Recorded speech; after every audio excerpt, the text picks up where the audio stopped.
प्रार्थना हमेशा शब्दों से नहीं हृदय से होनी चाहिए, क्योंकि भगवान तो उनकी भी सुनते हैं जो बोल नहीं सकते। अध्याय 12 की आज बात करेंगे, चैप्टर 12 की बात करेंगे। अब तक के अध्यायों में भगवान श्री कृष्ण ने अपने सखा अर्जुन को वो सब दर्शन दिए जो अर्जुन पाना चाहता था। वो विराट स्वरूप के दर्शन दिए जो अर्जुन के मन में इच्छा थी। अपनी उन विभूतियों के बारे में बताया जिनके बारे में अर्जुन को कभी पता नहीं था। अर्जुन ने अपने जीवन में महाभारत के उस समय तक, जब श्रीमद् भगवद गीता भगवान श्री कृष्ण ने सुनाई, तब तक अर्जुन ने भगवान श्री कृष्ण को सखा माना था। लेकिन जब दिव्य दर्शन हुए तो उन्हें समझ में आया कि मेरे साथ साक्षात भगवान है।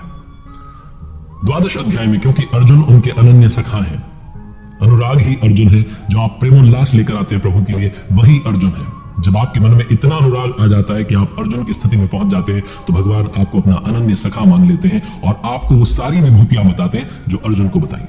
12 अध्याय के प्रारंभ में भगवान श्री कृष्ण कहते हैं, अर्जुन तेरे सिवाय ना कोई पाया है ना पा सकेगा जैसा तूने देखा, लेकिन किंतु अनन्य भक्ति या कहें अनुराग से जो भजने लगता है वो मुझे देख सकता है, तत्व के साथ मुझे जान सकता है, मुझ में प्रवेश भी पा सकता है, यानी कि अपनी आत्मा को परमात्मा बना सकता है।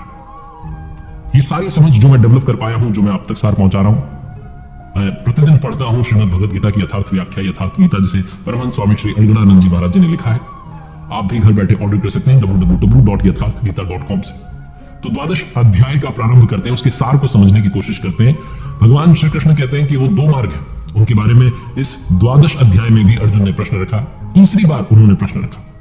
भगवान श्री कृष्ण कहते हैं कि अगर ज्ञान मार्ग के रास्ते जाओगे तो मैं हूं, मुझे पाना है, मैं तपस्वी हूं, ये सब विचार आने लगेंगे और तुम लड़खड़ाने लगोगे। लेकिन जो अनन्य भक्ति के माध्यम से जाता है वो मुझ तक सुगम रास्ते से पहुंच जाता है, इसलिए वो जो भक्ति मार्ग है वो श्रेष्ठ है।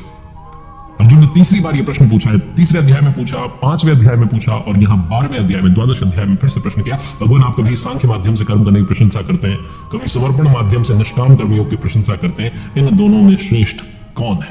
अनन्य भक्त अनुरागी अर्जुन ने प्रभु से प्रश्न किया। अर्जुन बोले, अर्जुन उवाच एवं सतत युक्ता वे भक्तास्त्वाम पर्युपासते ये चाप्यक्षरम व्यक्तम तेषाम के योग वित्तमा।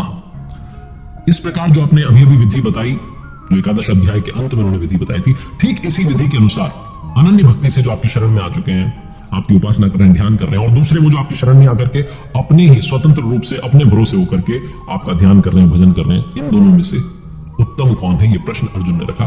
तो भगवान ने अपने सखा के जो प्रश्न थे उनका समाधान करते, उन प्रश्नों का उत्तर देते हुए कहा, श्री भगवान उवाच मय्यावेश मनो ये माम नित्य युक्ता उपासते श्रद्धया पर्योपेतास्ते में युक्त तमामतः। भगवान कहते हैं कि अर्जुन, मुझ में मन को जो एकाग्र करके पूरे कंसंट्रेशन के साथ जो ध्यान कर रहा है, वो जो भक्त है वो श्रेष्ठ श्रद्धा से युक्त हो जाता है, मुझे भजता है। योगियों में भी वो अति उत्तम योगी मुझे मान गया। आगे कहते हैं कि जो भी पुरुष अपनी इंद्रियों को कंट्रोल करके, संयत करके, मन बुद्धि के चिंतन से जो परे है, जो सर्वव्यापी है, कण कण में व्याप्त है, उस ब्रह्म की उपासना करता है, जो सब में समान भाव समभाव रखता है, वो जो योगी है वो मुझे प्राप्त होता है। ये जो विशेषण है ये मुझसे भिन्न नहीं है। किंतु यहां फिर वो स्पष्ट करते हैं, ये जो 2 रास्ते हैं, जो 2 माध्यम हैं, चाहे ज्ञान मार्ग कहिए या भक्ति मार्ग कहिए, सांख्य मार्ग कहिए या भक्ति मार्ग कहिए, ज्ञान योग कहिए या निष्काम कर्म योग कहिए, ये जो 2 माध्यम हैं, इनमें अंतर क्या है? क्या स्पष्टीकरण देना चाहते हैं प्रभु? इस श्लोक में आपको समझ में आएगा। श्री भगवान उवाच क्लेशो अधिकतरेषाम व्यक्तासक्त चेतसाम अव्यक्ता ही गतिर्दुखम देहवद्भिर्वाप्यते। प्रभु कहते हैं अपने सखा अर्जुन को समझाते हुए कि जो अपने में बस स्वतंत्र रूप से चल रहे हैं, जो ये मान के चल रहे हैं कि मैं यहां पहुंच गया हूं, यहां से यहां पहुंच जाऊंगा, यहां से वहां पहुंच जाऊंगा, अपनी स्टेजेस को स्वतंत्र रूप से खुद समझते हुए चल रहे हैं, उनके रास्ते में क्लेश जो है वो अधिक है। क्योंकि जो देहाभिमानी होता है, जो देह पर अभिमान करता है कि मैंने पा लिया, सो अहम जो कहता है, मैं हूं, जो सिर्फ मैं हूं कहता रहता है, वो उसी में घूम के रह जाता है। उसके जो रास्ते हैं उसमें दुख बहुत है, क्लेश बहुत है। क्योंकि जब तक ये देह का भान है, जब तक आपको ये लगता है कि मैं शरीर हूं, तब तक वहां तक पहुंच पाना बहुत कठिन है। क्योंकि जब आप ये मान लेते हैं कि मैं तो आपका भक्त हूं, आपकी शरण में आ गया हूं, आप संभाल लीजिए, अब आप मुझे आगे लेकर के चलिए, तो आप सब कुछ उन पर समर्पित कर देते हैं। कहते हैं अब मेरे योग के क्षेम की, योगक्षेम की जिम्मेदारी अब आपकी हो गई है, आपको मुझे पार करना है। भगवान श्री कृष्ण यही स्पष्ट करते हैं कि ये जो ज्ञान मार्ग वाला जो रास्ता है, सांख्य मार्ग वाला जो है, उसमें क्लेश बहुत है। मैं तपस्वी हूं, मैं योगी बन गया हूं, ये सब जब आने लगता है तो फिर वो उसी में घूम फिर करके वापस नहीं खड़ा हो जाता जहां से शुरू हुआ था। इसीलिए भगवान कहते हैं कि ये सब छोड़ दो, निष्काम कर्म योग, कर्म किए जाओ, फल की चिंता मत करो। इसलिए फिर से कहते हैं भक्ति मार्ग सबसे सुगम है, सबसे सरल। तो अब करना क्या है उसे और सरल शब्दों में स्पष्ट करते हैं। श्री भगवान उवाच मय्येव मन आधत्स्व मयि बुद्धिम निवेशय निवसिष्यसि मय्येव अत ऊर्ध्वं न संशयः। कहते हैं अर्जुन तुम मुझ में मन लगा, मुझ में ही बुद्धि लगा, इसके उपरांत इसके बाद में क्या होगा, तो मुझ में ही रहने लगेगा, मुझ में ही निवास करेगा, आत्मा ही परमात्मा बन जाती है, इसमें कोई संशय नहीं है। अब मान लीजिए कोई कहता है कि मन भी नहीं लग रहा है, बुद्धि भी नहीं लग रही, हम ध्यान में बैठते हैं, मेडिटेशन में जाते हैं तो 50 तरीके के ख्याल आते हैं, 50 तरीके के विचार आते हैं, पता नहीं कहां से थॉट्स आने लगते हैं, जो बातें सोची नहीं थी वो हम सोचने लगते हैं। स्वामी जी यथार्थ गीता में लिखते हैं कि जो अर्जुन ने कहा ना शुरू में कि मन को रोकना तो वायु की तरह दुष्कर समझता हूं, तो इसका भी उत्तर देते हुए भगवान कहते हैं अथ चित्तम समाधातुम न शक्नोषि मयि स्थिरम अभ्यास योगेन ततो मामिच्छाप्तुम धनंजय।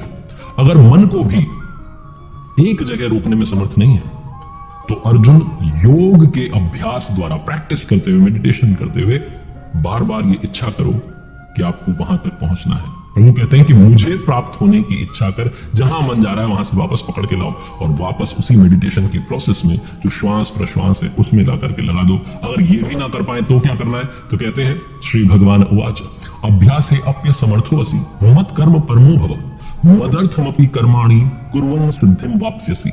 अभ्यास में भी आप कैपेबल नहीं हो, अगर आप प्रैक्टिस भी नहीं कर पा रहे हो, ध्यान भी नहीं कर पा रहे हो, तो क्या करें, तो कहते हैं प्रभु कि मेरे लिए कर्म कर, मेरे लिए आराधना कर, मेरी प्राप्ति के लिए कर्म करता जा, पुण्य कर्म करते जाओ, अच्छे कर्म करते जाओ, उस रास्ते पर चलते रहो, थोड़ा थोड़ा करके प्रैक्टिस करते रहो। अगर आपको लगता है कि नहीं बहुत सारे समय तक मैं ध्यान में नहीं बैठ सकता हूं, बैठ सकती हूं, इतना मेडिटेशन नहीं होता है, बहुत इंपॉसिबल सी चीजें, मन तो भाग रहा है इधर उधर हवा की तरह, तो अच्छे रास्ते पर चलते रहो, किसी का बुरा मत करो, ये भी वो सदमार्गी है, यही वो रास्ता है जो अच्छा रास्ता है। ये भी ना हो तो क्या करें, संपूर्ण कर्म जितने कर्म है उनके फल का त्याग कर दें, लाभ हानि की चिंता छोड़ दें और मद के आश्रित होकर समर्पण के साथ जो आत्मवान, जो तत्व स्थित महापुरुष हैं उनकी शरण में चले जाएं, एक सदगुरु की शरण में चले जाएं। जब आप उनकी शरण में चले जाएंगे तो उनसे इंस्पायर होकर के जब आप उस जगह पहुंच जाएंगे जहां वो विद्यमान है, जब आप उनकी शरण में जाकर के नतमस्तक होंगे, प्रणिपात करेंगे, प्रणाम करेंगे और कहेंगे आप हमें अपनी शरण में लीजिए, तो उनसे प्रेरणा लेकर के अपने आप कर्म होने लगेगा, अपने आप आपका मन जो है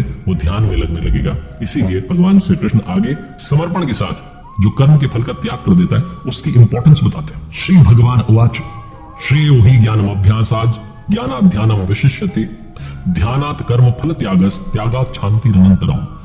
चित्त को रोकने की जो प्रैक्टिस है उससे ज्ञान मार्ग से कर्म में प्रवृत्त होना श्रेष्ठ है। ज्ञान माध्यम से कर्म को कार्य रूप देने की जो अपेक्षा है ध्यान श्रेष्ठ है, क्योंकि ध्यान में प्रभु स्वयं रहते हैं और ध्यान से भी जो संपूर्ण कर्मों के फल का त्याग है कि जो होगा वो प्रभु देखेंगे, तो त्याग श्रेष्ठ है कि फल तो प्रभु के हाथ में है। क्योंकि जैसे आप उनके प्रति समर्पण दिखाते हैं, जब वो आपको संभाल लेते हैं तो वही आपको उस मंजिल तक भी पहुंचा देते हैं, क्योंकि रास्ते का अंतिम छोर ही मंजिल होती है। इसलिए जब आप वो कर्म के फल का त्याग कर देते हैं तो वहां पहुंच जाते हैं जिसका नाम परम शांति परम धाम है।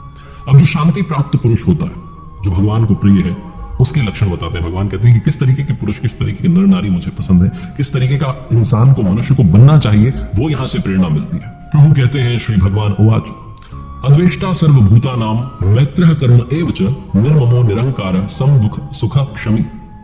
शांति को जो प्राप्त हो जाता है पुरुष, वो सब भूतों में द्वेष भाव से रहित है, सबका प्रेमी है, दयालु है, ममता से रहित है, अहंकार से रहित है, सुख दुख की प्राप्ति में सब है, जो आ जाए वो एक भाव रहता है, क्षमा कर देता है दूसरों को, योग में संयुक्त हो चुका है, लाभ और हानि दोनों में संतुष्ट हो चुका है, वो मुझ में अपनी मन बुद्धि लगा चुका है, वो भक्त मुझे प्रिय है। आगे प्रभु कहते हैं जिससे कोई भी जीव को हानि नहीं होती, जो स्वयं भी किसी से उद्विग्न नहीं होता, किसी परेशान नहीं होता, हर्ष संताप भय सबसे मुक्त हो चुका है, वो भक्त मुझे प्रिय है।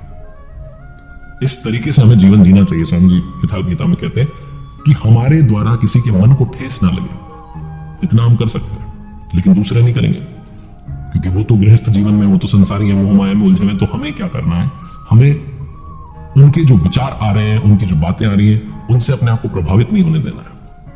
होता है ना, रास्ते में कोई शराब पी के चला रहा है तो उससे बचना भी हमारी ही जिम्मेदारी बन जाती है। भगवान श्री कृष्ण अपने भक्त की विशिष्टताएं बताते हुए आगे कहते हैं श्री भगवान उवाच समः शत्रौ च मित्रे च तथा मानापमान योः शीतोष्ण सुख दुखेषु समः संग विवर्जिता।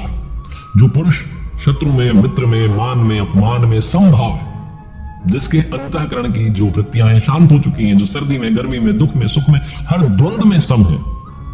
और तुल्य निंदास्तुतिर मौनी संतुष्टो येन केनचित अनिकेतः स्थिर मतिर भक्ति मान में प्रियो नरः, जो निंदा को, स्तुति को यानी कि आलोचना को, तारीफ को समान समझता है, जो मननशीलता यानी कि चिंतन की परम सीमा पर, चरम सीमा पर पहुंच चुका है, जिसकी इंद्रियां शांत हो चुकी हैं, जो हर हाल में संतुष्ट है, वो भजन है जाहि विधि राखे राम ताहि विधि रहिए। तो जाहि विधि राखे राम ताहि विधि रहिए उस स्थिति में पहुंच चुका है कि प्रभु जिस हाल में रख रहे हैं मेरा जीवन में, मैं ठीक हूं, मैं संतुष्ट हूं। वो भक्त जो स्थिर बुद्धि वाला हो चुका है वो मुझे प्रिय है। इस पूरे चैप्टर में, इस पूरे द्वादश अध्याय में, बहुत छोटा सा अध्याय है लेकिन इसमें भक्ति जो मार्ग है उसकी प्रशंसा की गई है, उसे श्रेष्ठ बताया गया। और क्यों बताया गया वो भी भगवान ने बताया, इसमें स्पष्टीकरण उन्होंने दिया, पूरा क्लैरिफाई कर दिया। इसलिए इसका नाम है भक्ति योगो नाम द्वादशो अध्याय। आप श्रीमद् भगवद गीता को विस्तार से पढ़िए, समझिए। सिर्फ सार समझने से बात नहीं बनेगी, बार बार चिंतन कीजिए, बार बार पठन कीजिए, बार बार पढ़िए।